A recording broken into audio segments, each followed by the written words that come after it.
Madame, Monsieur, bonjour et bienvenue à cette chronique business que j'ai le plaisir de vous présenter. L'épidémie de coronavirus sévit en Chine. Elle ne sera pas sans conséquences sur l'économie mondiale eu égard au poids de la Chine.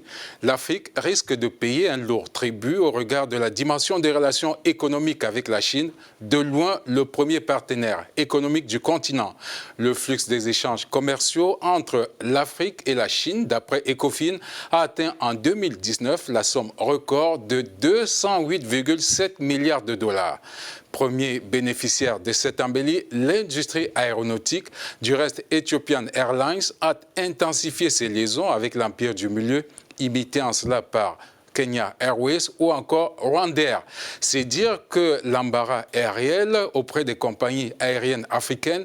Je vous propose d'écouter à ce sujet l'analyse d'Abderrahmane Berté, c'est le président de l'Association des compagnies aériennes d'Afrique.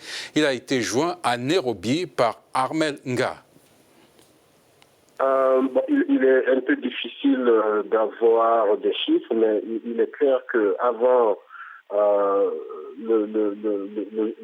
maladie, le virus, on avait, à partir de l'Afrique, plus de 100 vols par semaine, et dont plus de la moitié était effectuée par Ethiopian Airlines. Pratiquement toutes les compagnies africaines ont suspendu leur opération sur la Chine. Il est clair que l'annulation de vols pour les compagnies aériennes a une conséquence évidente sur l'économie de ces compagnies aériennes, puisque ça implique un manque de revenus pour les compagnies aériennes, mais aussi un manque d'activité de la flotte aérienne de ces compagnies, parce que certaines compagnies avaient plusieurs vols quotidiens sur la Chine. Donc l'impact, il est clair qu'il y aura un impact, mais nous ne pouvons pas aujourd'hui dire quel est l'impact réel pour les compagnies africaines. À titre d'exemple, selon la Banque mondiale, par exemple, Ebola que nous avions connu en Afrique de l'Ouest a eu un impact global de 2,2 milliards de dollars.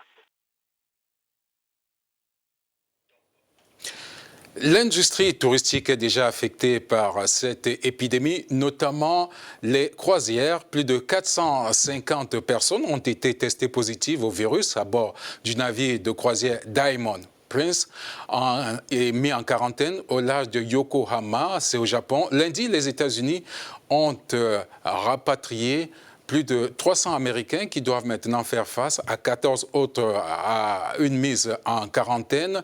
L'attention se tourne à présent vers le West Dam au large du Cambodge où bon nombre des 2200 personnes à bord ont été autorisées à débarquer. Après tout cela, eh bien, en Chine, l'on est encore prudent sur les conséquences, n'est-ce pas, de la maladie. L'on ne s'attend pas à de bonnes nouvelles pour autant à brève échéance. Je vous propose d'écouter cet officiel chinois.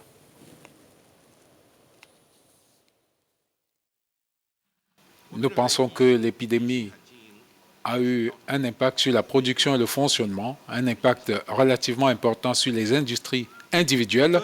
Selon la situation reflétée par les entreprises centrales, l'épidémie s'est concentrée pendant la fête du printemps. L'impact a été relativement contrôlable sur les opérations en janvier, mais aura un impact plus important en février. Il faut dire que les chaînes d'approvisionnement des sociétés comme Apple ou le constructeur automobile Toyota ont été perturbées ont été perturbées en Chine et fermées temporairement. Apple a déclaré notamment qu'il ne s'attendait pas à respecter ses prévisions de revenus pour ce trimestre car l'offre mondiale d'iPhone serait temporairement limitée du fait de la demande en Chine qui est affectée. Ainsi s'achève cette chronique business. Merci de votre attention et à la prochaine.